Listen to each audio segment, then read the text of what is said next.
કેજરીવાલના નામે જેટલું આમ આદમી પાર્ટી ગુજરાતમાં કરવા જશે એટલો એનો સત્યાનાશ થશે કે यूं ही हमारा मुश्किल है गुजारा, तुम्हें गुस्सा नहीं आता हमें प्यार नहीं आता। તમે કેજરીવાલને છોડી શકો એમ નથી અને અહીંયા કેજરીવાલ હાલે એમ નથી। મેં કીધેલું કે ગોપાલ ઇટાલિયાએ આ ભૂલ વારંવાર દોહરાવવાની જરૂર નથી, નુકસાન થશે। કારણ કે જનતાના મગજમાં કેજરીવાલ પ્રત્યેનો અહોભાવ હતો એ દૂર થઈ ગયો છે શીશમહેલ બનાવ્યો ત્યારથી। આ જ પરિસ્થિતિ ચાલતી રહી તો આગળ જતા આમ આદમી પાર્ટીને પણ અંધારું જ ભાગ્યમાં રહેશે કે ભરતભાઈ ફુલતરિયા ભારતીય જનતા પાર્ટીના સમર્થક છે એટલે અમારી સભા બગાડવા આવ્યા। સોરી, એ દલીલ ચાલે નહીં। ઈસુદાનભાઈએ પણ આ ભાઈ ભરતભાઈ ફુલતરિયાને કહેવું જોઈએ કે આપની બિલકુલ વાત સાચી છે, પ્રશ્નો તમને પૂછવાનો અધિકાર છે, પણ મારી એટલી મહેરબાની છે કે જો આપને પ્રશ્નનો જવાબ સાંભળવો હોય તો હું એનો જવાબ આપું। આવું કીધું હોત તો થોડુંક ઠીક રહેતો। પોલીસ ડિપાર્ટમેન્ટના જે માણસો હતા એણે પણ આ તમાશો જોયો, આ જરાક વધુ પડતું છે। તમારી સભાઈ બુદ્ધિપૂર્વકની છે તો સભામાં પ્રશ્નો બુદ્ધિપૂર્વકના છે, પોલીસની ખામોશી બુદ્ધિપૂર્વકની છે, લાફા ખાધા પછી યુવાનનું કહેવું એ પણ બુદ્ધિપૂર્વક છે।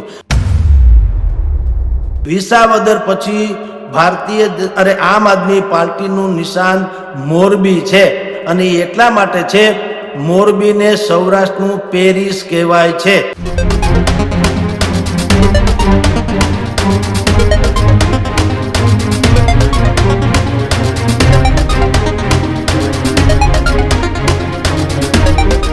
નમસ્કાર, વિશેષ રજૂઆત ગર્જનાત સાથે આપનું સ્વાગત છે।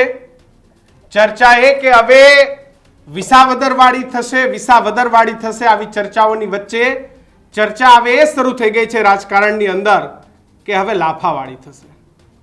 સવાલ જો તમે આમ આદમી પાર્ટીના નેતાઓને પૂછો છો કે વાત તમે આમ આદમીની કરો છો, વાત તમે ભ્રષ્ટાચાર મુક્ત ગુજરાતની કરો છો, પણ જો તમે સત્ય પૂછવા જશો દિલ્હીનું, તમે સત્ય પૂછવા જશો પંજાબનું, કારણ કે સરકાર તમારી કોઈ પણ હોય, ચાહે દિલ્હીમાં હોય, ચાહે પંજાબમાં હોય, ચાહે ગુજરાતમાં હોય કે પછી કોઈ પણ રાજ્યમાં હોય, તમે જનતાની ક્યારેય 100% અપેક્ષાઓને પૂર્ણ કરી નથી શકતા।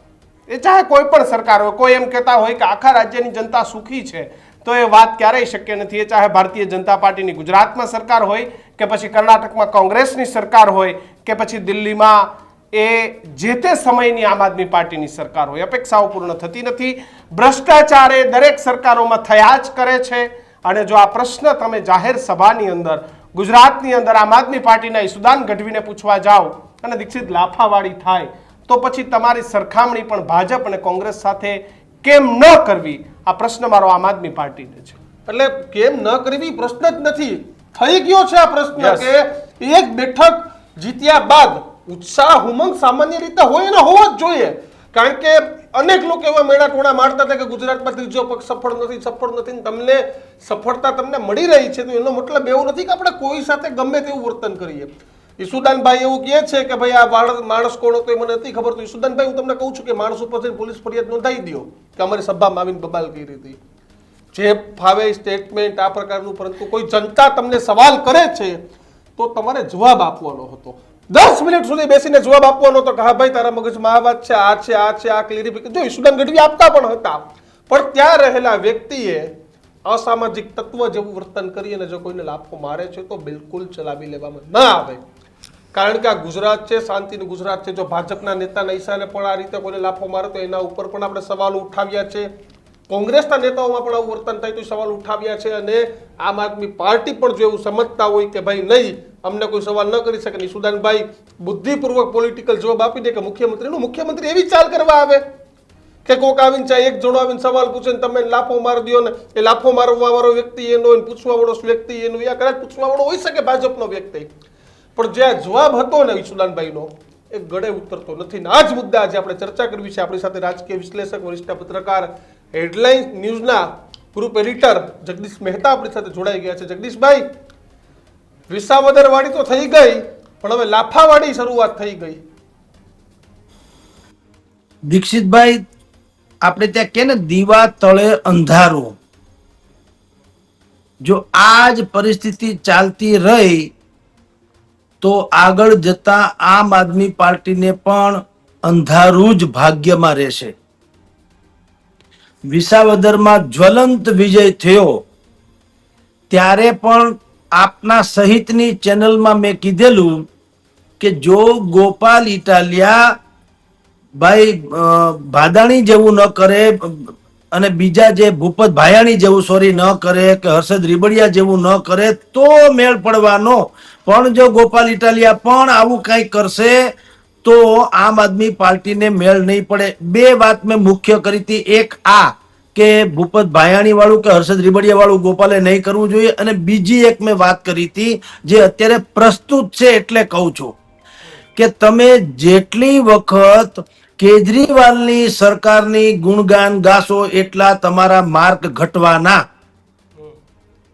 કેજરીવાલની સાખ હવે એવી નથી રહી જેવી અગાઉ હતી. આ વાત મેં જે તે સમયે કરેલી અનેકો ટીવી ડિબેટમાં. મોરબીમાં આજે એટલે જે કઈ બનાવ જેની આપણે ચર્ચા કરીએ છીએ એનો જ એક પડઘો છે કે પંચાસર રોડ ઉપર ઈસુદાન ગઢવીની આમ આદમી પાર્ટીની સભા હતી. એ સભામાં ભરતભાઈ ફૂલતરિયા નામના એક યુવાન છે, એણે પ્રશ્ન કર્યો. કારણ કે ઈસુદાન ગઢવી એમ કહી રહ્યા હતા કે ચોમાસામાં પાણી મોરબીની શેરી ગલીઓમાં ફરી વળ્યું, કાદવ કીચડ ગરી વળ્યો છે અને આ સરકાર નિકમ્મી છે. તમે જો આમ આદમી પાર્ટીને લઈ આવશો તો ભવિષ્યમાં આવું નહીં થાય વગેરે વગેરે. હવે એ સમય દરમિયાન શું થયું, ત્યાં ભાઈ ભરતભાઈ ફૂલતરિયા નામનો જે યુવાન જેને લાફાબાળી થઈ એ યુવાને કીધું કે ભાઈ તમે જો અહીંયા મોટી મોટી વાતો કરતા હો તો દિલ્હીમાં યમુનાના પાણીને શુદ્ધ કરવાની તમારી સરકારની જાહેરાત જે છે એ ફળીફૂટ શું કામ થઈ નહીં? બિલકુલ સાચી વાત છે. બિલકુલ એ બિલકુલ રાઈટ. અને એણે બીજું કીધું કે તમે જે ઈસુદાન ગઢવીને કે તમે જેની વાત કરો છો કેજરીવાલની, તો આ એ જ કેજરીવાલ છે ને જેણે શરાબના ઠેકામાં કરોડો રૂપિયાની લાંચ લીધાના આરોપસર જેલમાં જવું પડ્યું. આ એ જ કેજરીવાલ જે છે જેણે એમ કીધેલું કે અમે સરકારી તામ જામ તાસીરો નહીં કરીએ, અમે મેટ્રોમાં આવશું, સાયકલમાં આવશું, ઓટો રિક્ષામાં આવશું, સરકારની કોઈ ફેસિલિટીઝ જે છે અમે લેશું નહીં. કોમન મેન CM એટલે કોમન મેન તરીકે અમે ટ્રસ્ટીશીપથી સરકાર ચલાવીશું. તો પછી આ ભાઈ ભરતભાઈએ કીધું કે મને તમે કયો 80-85 કરોડ રૂપિયાનો શીશ મહેલ બનાવ્યો કોણે, શા માટે? આ જ વાત મેં કરેલી ભૂતકાળમાં કે કેજરીવાલના નામે જેટલું આમ આદમી પાર્ટી ગુજરાતમાં કરવા જશે એટલો એનો સત્યાનાશ થશે. કારણ કે આમ આદમી પાર્ટીની એના રાષ્ટ્રીય અધ્યક્ષ છે, હાઈકમાન્ડ છે, સંયોજક, એટલે જે તમે નામ લ્યો 3 વારના મુખ્યમંત્રી છે દિલ્હીના. બસ એ જ તો પ્રોબ્લેમ છે સાહેબ. પ્રોબ્લેમ તો એ જ છે ને. હું પણ એ જ કહું છું કે यूं ही हमारा मुश्किल है गुजारा, तुम्हें गुस्सा नहीं आता हमें प्यार नहीं आता. તમે કેજરીવાલને છોડી શકો એમ નથી અને અહીંયા કેજરીવાલ હાલે એમ નથી. આ બે મુશ્કેલી છે. એટલે હવે ઈ એનો વિષય છે કે એને કેજરીવાલના કેટલી વખત નામ લેવા ને કેટલી વખત આવા લાફા કાંડમાં સંડોવાવું, કેટલી વખત પાર્ટીને બેઆબરૂ કરવી. કારણ કે આ મુદ્દો એ ચર્ચાનો મુદ્દો તો અચૂક બનવાનો. તમે એમ કહીને પલ્લું ઝાડી ન શકો કે ભરતભાઈ ફૂલતરિયા ભારતીય જનતા પાર્ટીના સમર્થક છે એટલે અમારી સભા બગાડવા આવ્યા. સોરી, એ દલીલ ચાલે નહીં. કારણ કે જનતા જનતા હોતી હૈ. સાહેબ એવી દલીલ ચાલે? યશુદાનભાઈ એવું કીધું કે આ તો મુખ્યમંત્રીએ પ્લાન સાથે મોકલાવ્યા હતા. મેં શરૂઆતમાં કીધું કે આ જવાબ મને ગળે ન ઉતરો અને મુખ્યમંત્રીને થોડો એવો ટાઈમ છે કોઈ માણસને મોકલે. અને સાહેબ દરેક વાત મુખ્યમંત્રી પર જ વરસવાનું સીધું. જે ઈસુદાનભાઈની હું તો માનું છું આ તો ભૂલ જ છે સાહેબ. એવું જો એક વસ્તુ કહું દીક્ષિતભાઈ, કિશનભાઈ, તમે જ્યારે જાહેર જીવનમાં આવો છો ત્યારે તમે પર્ટિક્યુલરલી કોઈને કોઈ બાબતથી અસંતુષ્ટ કરી શકો નહીં. જાહેર જીવનમાં આવો ત્યારે તમે આપણે બધા જાણીએ છીએ કે થોડાક સમય પહેલા આપણે જે આદિવાસી પ્રકરણ થયું હતું જાહેરમાં આપણે ક્ષમાયાચના કરીને શું કામ? જનતા જનતા હોતી હૈ. જો તુષારભાઈ ચૌધરી જુદી ઘટના છે ને આદિવાસી સમાજ જુદી ઘટના છે. સમાજ દરેક સમાજ જે છે એની પાસે આવી સોચ ન હોય જેવી સોચ તુષાર ચૌધરી સાહેબની હતી. તો આપણે કીધું વી આર વેરી સોરી અગર તમને કઈ માઠું લાગ્યું હોય તો. એવી રીતે ઈસુદાનભાઈએ પણ આ ભાઈ ભરતભાઈ ફુલતરિયાને કેવું જોઈએ કે આપની બિલકુલ વાત સાચી છે, પ્રશ્ન તમને પૂછવાનો અધિકાર છે, પણ મારી એટલી મહેરબાની છે કે જો આપને પ્રશ્નનો જવાબ સાંભળવો હોય તો હું એનો જવાબ આપું. આવું કીધું હોત તો થોડુંક ઠીક રહેતો. એને બદલે એણે જવાબ આપવાની કોશિશ કરી. ત્યાં તો એની બાજુમાં જે આમ આદમી પાર્ટીના કોઈ કાર્યકર ઉભા હતા જેને ભરતભાઈ ધોળી દાઢી કહીને કહે છે કે જુવાન માણસ હતો ને ધોળી દાઢી છે, એણે એને લાફો મારી લીધો. અને બીજું એનાથી પણ આગળ દીક્ષિતભાઈ કહું તમને કિશનભાઈ કે પોલીસ ડિપાર્ટમેન્ટના જે માણસો હતા એણે પણ આ તમાશો જોયો. આ જરાક વધુ પડતું છે. થવા દીધો. આ તો થવા દીધો સાહેબ. જો એક વસ્તુ કહું, મોરબીમાં જે કાંઈ થાય છે અથવા તો થશે એ કોઈ જે છે ને અનાયાસે નહીં હોય. એ બુદ્ધિપૂર્વક થવાનું. તમારી સભા બુદ્ધિપૂર્વકની છે તો સભામાં પ્રશ્નો બુદ્ધિપૂર્વકના છે. પોલીસની ખામોશી બુદ્ધિપૂર્વકની છે. લાફા ખાધા પછી યુવાનનું કહેવું એ પણ બુદ્ધિપૂર્વક છે. મોરબીમાં કોઈ વસ્તુ અનાયાસે થવાની કે સંજોગવશાત થવાની વાત આવતી નથી. શું કામ? અસામાન્ય બિલકુલ સર, કારણ કે 100% મોરબી વિસાવદર પછી આમ આદમી પાર્ટીનું નિશાન મોરબી છે. અને એ એટલા માટે છે મોરબીને સૌરાષ્ટ્રનું પેરિસ કહેવાય છે, આ ઇન્વર્ટેડ કોમામાં. એટલે પણ આજે જગદીશભાઈ વરુણ પટેલની એન્ટ્રી અચાનક થઈ ગઈ, એક ટ્વીટ કર્યું અને પછી અમારી સાથે ટેલિફોનિક વાત થઈ. એમાં અમારા ભાવિક સાથેની વાતચીતમાં વરુણભાઈ એવું કીધું કે ભાઈ વિસાવદરની જીતનો જશ આમ આદમી પાર્ટીને લેવાની જરૂર નથી. આમ આદમી પાર્ટીના કારણે ગોપાલભાઈ જીતા નથી. ગોપાલભાઈ અમારા આંદોલન સાથે જોડાયેલા હતા એટલા માટે વિસાવદરથી જીત્યા છે. એમાં એવું છે, સૂર્ય ઉગે ને ત્યારે આપણે ઝૂંપડામાં રહેતા હોય તો આપણે કહી શકીએ કે અમારા માટે ઉગ્યો, અને 5 સ્ટાર હોટલ વાળા કે અમારા માટે ઉગ્યો. સૂરજ હોતા હે. એની તો બધાની ઉપર સમદ્રષ્ટિ છે. જનતાએ જીતાડ્યા છે. હવે જસ જેને લેવો તો જો આમ આદમી પાર્ટી જસ લઈ શકે, પાટીદાર સમાજ જસ લઈ શકે, એન્ટી કિરીટભાઈ પટેલના શત્રુઓ જસ લઈ શકે, ભારતીય જનતા પાર્ટીના અસંતુષ્ટો જસ લઈ શકે.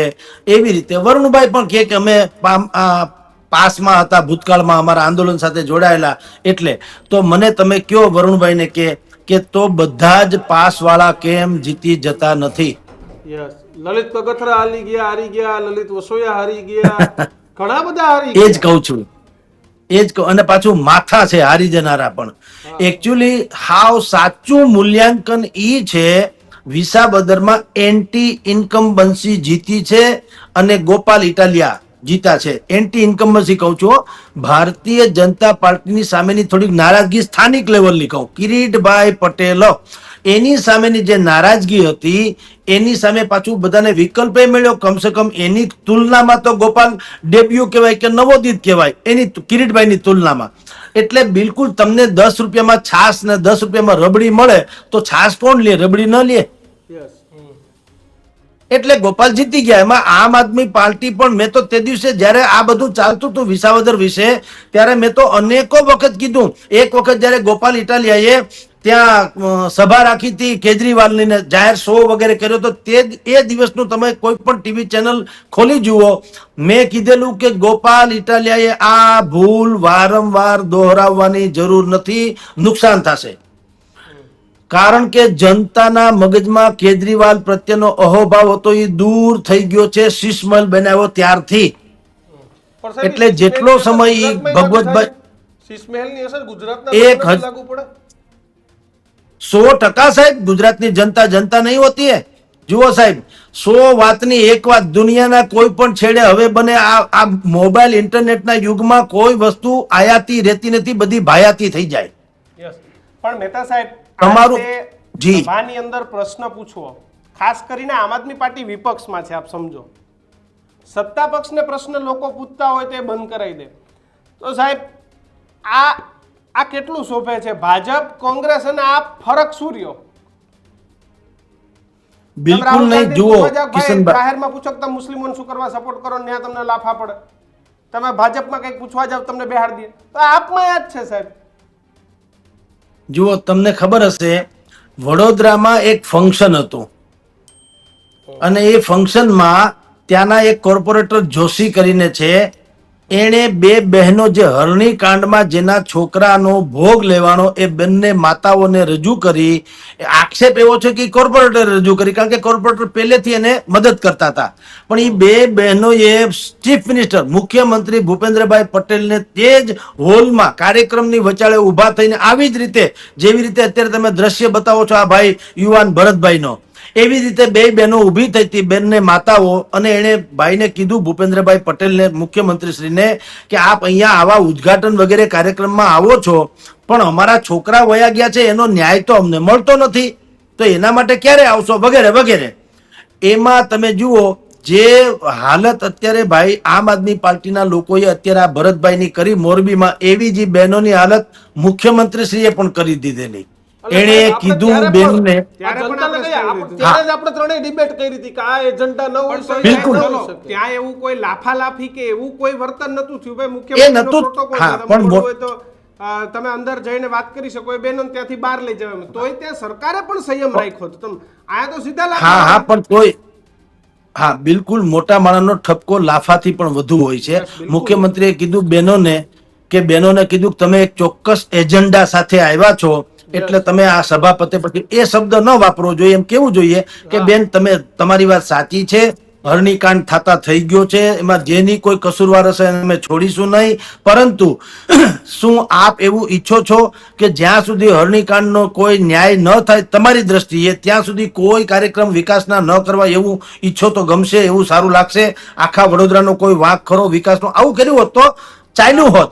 પણ જે રીતે તે દિવસે ચીફ મિનિસ્ટર સાહેબે વાત કરી એવી જ અત્યારે આ ભાઈએ અત્યારે મોરબીમાં થઈ કે તમે લાફો મારી લ્યો, એ તો ઇઝ ટુ મચ. આ તો બહુ મોટી વાત છે કે જનતાને ભલે પછી તમે ફેબ્રિકેટેડ વાત કરો કે એ ભાજપના સમર્થક ને ફલાણ, અરે ભાઈ એ ગમે એ હોય, તમે નેતા છો ને એ જનતા છે. અત્યારે 100 વાતની એક વાત માનવી જોઈએ. એ ગમે ના સમર્થક હોય તો પણ. સવાલ નહીં પૂછે તો હા આપણે બિલકુલ કામ સાહેબ, કોઈ નેતા કઈ કોઈના બિલકુલ. ઘરે હવે- જઈને ઝુમડું ઘડાવી દેવાનો છે, કોઈ કોઈના ઘરે પૈસા આપી દેવાનો છે, કોઈ કઈ નથી આપી દેતો. સવાલ તો પૂછે ને ભાઈ. તમે સવાલ પૂછવા હાટું જ જાહેર જોયું ને, બાકી તમે હું આપી દો, ફોટો પડાવી દો, બહુ બીજું કઈ કોઈથી થવાનું નથી. કોઈ ગમે આ દેશનું ગમે એ કરી નાખે. બિલકુલ સાહેબ, જનતાને બધા જ પ્રશ્ન પૂછવાનો અને બિલકુલ સટીક જવાબ લેવાનો અધિકાર છે. એ તૈયારી સાથે જ ઈસુદાનભાઈ હોય કે ભવિષ્યના કોઈ પણ નેતા હોય એને આવી જ તૈયારી સાથે આવવાનું. કારણ કે મેં આપને કીધું ને, હવે માઇક્રો પ્લાનિંગ જેમ ભારતીય જનતા પાર્ટી કરતી એમ હવે જનતાએ પણ માઇક્રો પ્લાનિંગ કરી લીધું. જેની સભા હોય એના સભામાં કઈ રીતે શું કરવું, લોકો પ્રશ્ન પૂછતા તો કમસે કમ થયા છે. હું તો આને જાગૃતિ કહીશ. લોકો ભલે એને હળી હંચો સમજે, મારી દ્રષ્ટિએ આ જાગૃતિ છે કે એટલીસ્ટ આપણે પણ બોલીએ તો આપણે પણ ક્રિટિસાઇઝ કરનારા લોકો છે ને, આપણા વિશે વિરુદ્ધમાં અને ફેવરમાં લખનારા લોકો છે. મને અનેક લોકોએ મારી ક્રિટિસાઇઝ મને મારી આલોચના કરી હોય ત્યારે અનેક લોકોનું મને લોકો સ્ક્રીનશોટ મોકલાવે, સાહેબ જુઓ ફલાણા ભાઈએ ગાળાગાળી કરી અથવા તો કીધું મહેતા સાહેબને કહો મને જવાબ આપે. આપણે વિનમ્રપણે કહીએ કારણ કે જનતા જનતા હોતી હે. મન વચન કર્મથી આપણે ખોટા ન હોઈએ તો આપણે એવું માનીએ કે ઈશ્વર એને ક્યારેક સાચી વાતનો અહેસાસ કરાવશે, જે અનાયાસે થઈ જ જાય છે. આપણે બધા એના સાક્ષી છીએ. તો આ કેસમાં ઈસુદાનભાઈએ પણ બિલકુલ શાલીનતાથી વર્તવાની જરૂર હતી અને એ ભાઈ જે ભરતભાઈ છે એને કેવું જોઈતું હતું ઈસુદાનભાઈએ કે ભરતભાઈ આપની વાત 1000% સાચી આપની દ્રષ્ટિએ છે, પરંતુ વ્યક્તિગત ડિબેટમાં આપને હું જવાબ આપી શકું. અત્યારે હું જુદા એંગલથી આવ્યો છું એટલે વિક્ષેપ ન પડે અથવા તો ન પડો એવી મારી વિનંતી છે. આવું કર્યું હોત તો ચાલ્યું. એ વાત ખોટી નથી, એ ખાલી આક્ષેપો છે. તે પણ સમજાવી શકતા હતા.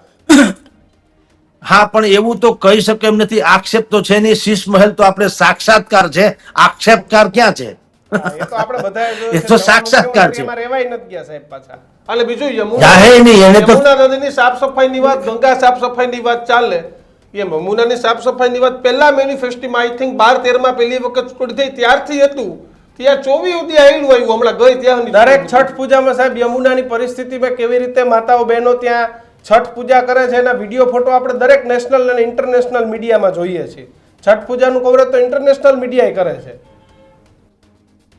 એ તો છોડો કિશનભાઈ, દિલ્હીને ઓલી જે પંજાબ હરિયાણામાંથી પરાળી સળગાવે છે શેરડીના, અને જે ધુઆ થઈ જાય છે, સ્કૂલો બંધ રાખવી પડી. કલ્પના તો કરો, શ્વાસ લઈ ન શકાય એટલી હદે પ્રદૂષણ થઈ જાય, સ્કૂલો બંધ રાખવી પડી કોરોનાની જેમ. તો એ પણ કેજરીવાલે કીધું હતું કે અમારી સરકાર પહેલા દિલ્હીમાં આવી ગઈ, પછી કીધું જો પંજાબમાં આવશે તો આ પ્રશ્ન હલ થઈ જશે. હલ થયો નથી. નહીં. તો તમે જ્યારે કોઈની ઉપર આમ એક આંગળી ચીંધો ને તો 3 આંગળી આપણી તરફ હોય છે. એ ઈસુદાનભાઈ હોય કે કોઈ પણ હોય, એને યાદ રાખવું ઘટે. ભારતીય જનતા પાર્ટી હોય કે કોંગ્રેસ હોય કે કોઈ પણ હોય, શાસક પક્ષની ટીકા તમે કરો ત્યારે તમારે સમજવું જોઈએ કે તમારી સરકાર જ્યાં જ્યાં છે ત્યાં પણ આવા કોઈ પ્રશ્નો છે કે કેમ. જગદીશભાઈ, એક છેલ્લો સવાલ. આવો જ ઘટના કેજરીવાલ સાથે બની હતી, પણ થોડી ઊંધી હતી. કેજરીવાલને 2014ના ચૂંટણી કેમ્પેનમાં લાફો પડ્યો હતો. એટલે કેજરીવાલે ત્યારે એવી બુદ્ધિ વાપરી હતી કે જેને લાફો મારનાર વ્યક્તિને હોસ્પિટલમાં મળવા ગયા હતા, જે ઘટના થઈ, તો આમાં થોડીક આપના કાર્યકર્તાઓથી ઉતાવળ થઈ ગઈ. બિલકુલ થઈ ગઈ. કારણ શું છે સાહેબ, મોરબી આમ નાનું શહેર છે, ભલે એને જિલ્લો તાલુકોની બધું સમજ્યા, નાનું શહેર છે, બધા એકબીજાને ઓળખે છે. આમ આદમી પાર્ટી જે છે ને વિસાવદરમાં તો અકલ્પીય રીતે જીતી છે, પણ એનું સૌરાષ્ટ્રમાં થાણું અગર ક્યાંય હોય તો એ મોરબી છે. આપની જાણ ખાતર અંદરખાને મોરબીમાં આમ આદમી પાર્ટીનું વાવેતર થઈ ચૂક્યું છે, અને ત્યાંથી જ એક શબ્દ આવ્યો છે જે સૌરાષ્ટ્રભરમાં પ્રચલિત છે કે કાંઈક નહીં કરશે તો અમારે વિસાવદર વાળી કરવી પડશે. તો ત્યાં એક લોકો એકબીજાને ઓળખે છે. આ જે ભરતભાઈ ફુલતરિયા છે જેણે આ પ્રશ્ન પૂછ્યો ઈસુદાનને, તો એ ભારતીય જનતા પાર્ટીના સમર્થક છે, અથવા તો કાનાભાઈએ મોકલા છે, અથવા તો ભાજપવાળાએ મોકલા છે. આવું બધું માનનારો વર્ગ હતો બાજુમાં જે સભામાં ઉભા હોય તે, જેણે લાફાવાળી કરી. એટલે ઉતાવળ, તમે કેમ ઉતાવળ નહીં, આ પ્રી પ્લાનેટ બધી વસ્તુ છે. આવનારા લોકોને ખબર હતી સભામાં કે કોણ ક્યાં ઉભા. આમ આદમી પાર્ટીના લોકોએ પણ છમ્મ વેસે એટલે દર્શકોની જેમ પોતે ઓડિયન્સની વચાળે ઉભા જ હોય છે, અને એને ખબર હોય કોણ ક્યાં શું કરી શકશે. એટલે આ ભાઈ બોલ્યા, એ ભેગી બાજુમાં એ ભાઈ ઉભા હતા, ને એને પછી માઇક પકડવાની, પેલા માઇક જોટી લેવાની કોશિશ કરી, અને પછી લાફો માર્યો. પછી બુદ્ધિપૂર્વક એને લઈ ગયા પોલીસ વાળા. તેમ છતાં એને હજી સુધી કહું છું, ન ઈસુદાનભાઈએ એને ખબર અંતર પૂછ્યા છે કે નથી પોલીસ વાળાએ સામે લાફા વાળાની ઉપર કઈ ગુનો વગેરે નોંધ્યો છે. આવી બધી વાત છે. તો મોરબી જે છે એ આમ આદમી પાર્ટીનું બિલકુલ થાણું બનતું જાય છે, એપી સેન્ટર સૌરાષ્ટ્રમાં. મેં તમને પેલા કીધું એટલા માટે, કારણ કે મોરબી પેરિસ ગણાય છે. પેરિસ એટલે કે બિલકુલ ધનાઢ્ય. આમ આદમી પાર્ટીને ત્યાં ઘણી બધી આશાઓ છે. એટલે આવા ભવિષ્યમાં પણ છમકલા જોવા મળે તો નવાઈ નહીં. જી, બિલકુલ આવા છમકલા મળે તો નવાઈ નહીં.